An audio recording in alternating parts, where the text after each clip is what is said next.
दोस्तों, एक ऐसा नाम जिसने आज एक बार फिर भारत को हिला कर रख दिया। जी हाँ दोस्तों, वो नाम है खालिस्तान। जी हाँ दोस्तों, वो खालिस्तान आंदोलन जिसमें बहुत सारे कट्टरपंथियों ने बंदूक की नोक पर हत्याएं की हैं, दंगे किए हैं, फसाद किए हैं। तो दोस्तों, आज हम बात करने वाले हैं जो कहता है कि भारत में अब सेकंड पार्टीशन होगा, यानी कि अब पंजाब एक दूसरा देश बनेगा। दोस्तों, चलिए जानते हैं कि ये मांग कैसे बनी और कैसे इसका आगमन हुआ। तो अगर आप इसको जानना चाहते हैं तो आपको जाना पड़ेगा थोड़ी पीछे, जानने के लिए कि ये खालिस्तान आखिर है क्या और इसकी मांगों के बारे में। दोस्तों, इसकी कहानी शुरू होती है 31 दिसंबर 1929। जी हाँ दोस्तों, जब अपना भारत देश आजाद भी नहीं हुआ। दोस्तों, इसमें मोतीलाल नेहरू ने पूर्ण स्वराज की मांग की। साथ साथ इसमें और लोगों ने मांग की, जैसे मोहम्मद अली जिन्ना, दूसरा भीमराव अंबेडकर यानी कि दलित समूह के लिए, और तीसरा थे मास्टर तारा सिंह यानी कि शिरोमणि अकाली दल। दोस्तों, तारा सिंह ने पहली बार सिखों के लिए अलग राज्य की मांग की थी, यानी कि अलग देश की मांग की थी। दोस्तों, जैसा कि हम जानते हैं, आज़ादी के बाद भारत का बंटवारा हुआ और पाकिस्तान अलग देश बन गया, और इसके साथ साथ बंटवारे ने पंजाब का भी दो हिस्सों में बांट दिया, यानी कि पाकिस्तान में और भारत में, दोनों को। एक हिस्सा पाकिस्तान के पास गया जो कि बड़ा था, और एक छोटा हिस्सा इंडिया के पास आ गया जो कि छोटा था।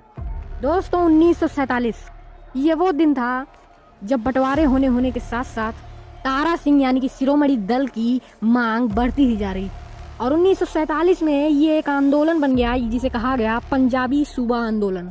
दोस्तों, अब इस आंदोलन के बाद सिखों ने अलग राज्य की मांग को लेकर 19 साल तक आंदोलन चलाते रहे, लेकिन 19 साल के बाद यानी कि 1966 में प्रधानमंत्री इंदिरा गांधी ने इस मांग को मान लिया।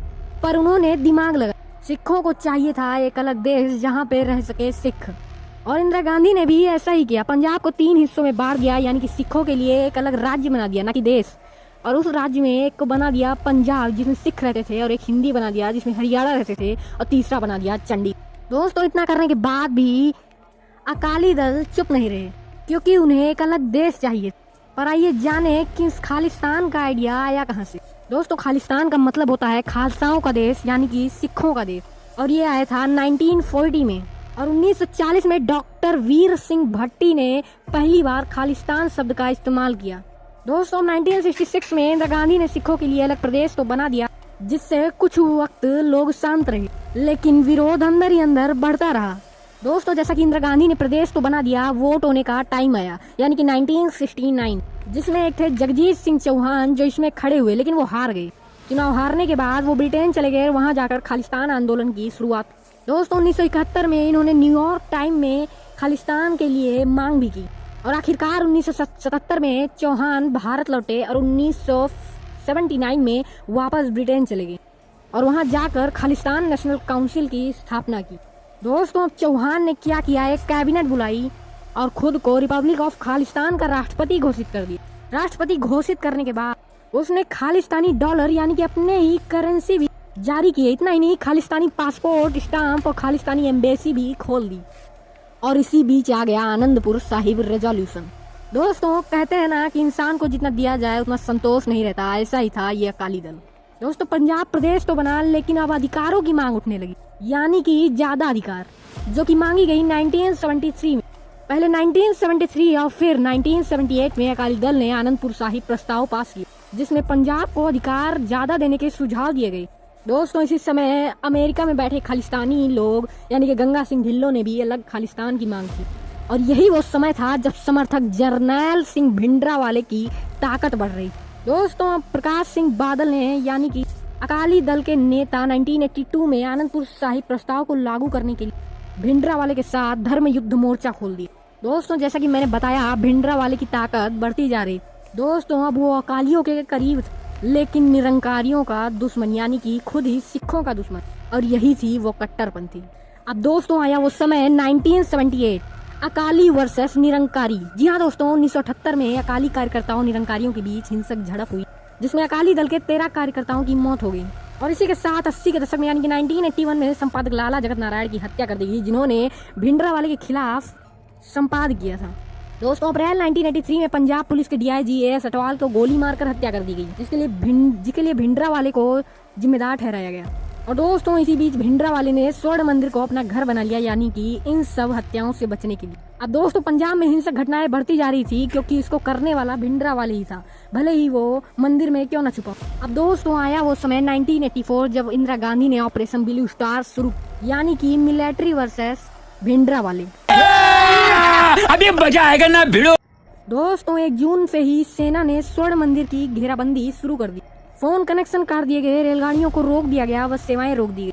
3 जून 1984 को पंजाब में कर्फ्यू लगा दिया गया और 4 जून की शाम सेना ने गोलीबारी शुरू की और टैंक, बख्तरबंद गाड़ियां और AK-47 यानी कि भीषण खून खराबा। और दोस्तों ये दिन 6 जून को भिंडरावाले को मार दिया गया। खत्म, bye bye, tata, good bye, गया।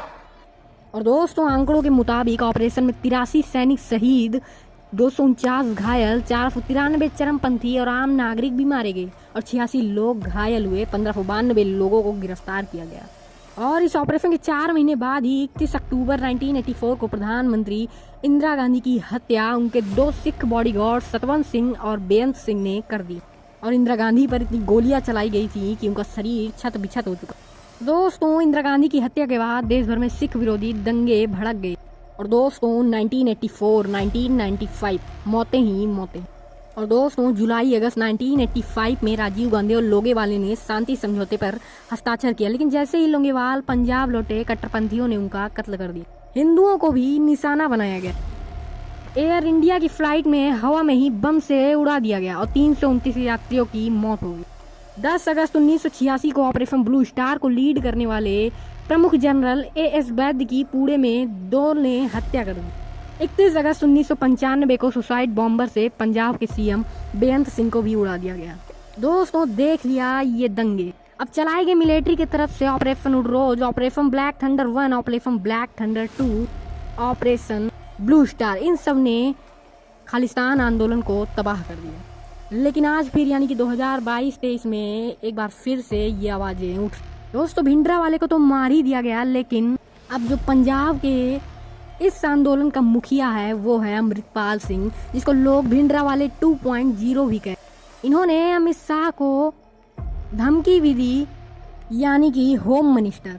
उसने कहा, अमित शाह ने कहा था कि वो खालिस्तान आंदोलन को आगे नहीं बढ़ने दे और मैंने कहा कि इंदिरा गांधी ने भी ऐसा ही किया था, अगर आप भी ऐसा ही करेंगे तो आपका उसको खामियाजा भुगतना पड़े। तो दोस्तों उसने ये भी कहा कि जब लोग हिंदू राष्ट्र की मांग कर सकते हैं तो हम खालिस्तान की मांग क्यों नहीं कर सकते। लेकिन दोस्तों जो अमृतपाल ने कहा ये तो सही है, लेकिन उसके बीच में कट्टरपंथियों के द्वारा उठाए गए फायदे यानी कि दंगे फसाद, ये सब गलत है। तो दोस्तों अब ये हमारा टॉपिक होता है ख़त्म, लेकिन क्या खालिस्तान बन जाएगा ये तो आगे ही पता चले। तो मिलते हैं अगले वीडियो में, तब तक के लिए जय हिंद, जय भारत।